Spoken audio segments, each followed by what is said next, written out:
In New Zealand, it appears that you have, by and large historically, met the needs for an adequate number of physiotherapists to serve the rehabilitation needs of New Zealand, by and large.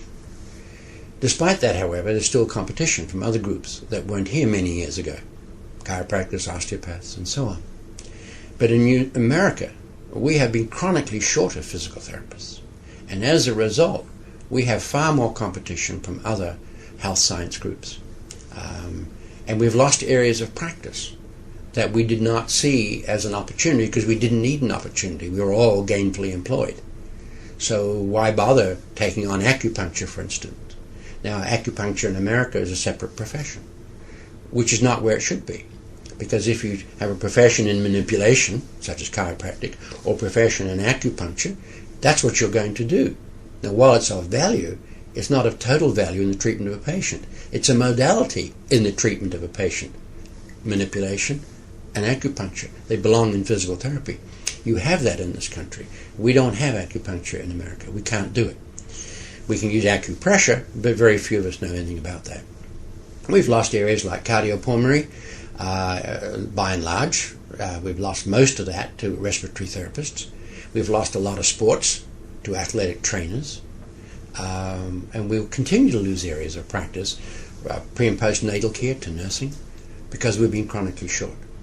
So my school has no compunction, no hesitation about being the largest school and opening more schools, because today in America, once again, we're chronically short of physical therapists. There just aren't enough out there.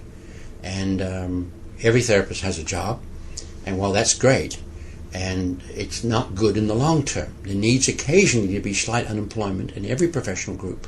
So you look to yourself, you look to your practices, and you stretch out into new areas in order to maintain your viability.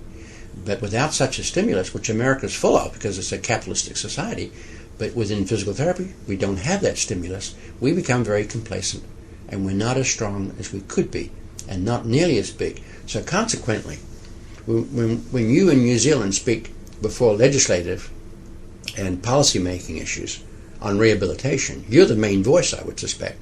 But in America, our voice is not necessarily the only voice. There are many other voices that can compete with ours, because our numbers could be twice the number if we had adequately met, over the years, the demand for physical therapy. So that's important here in New Zealand.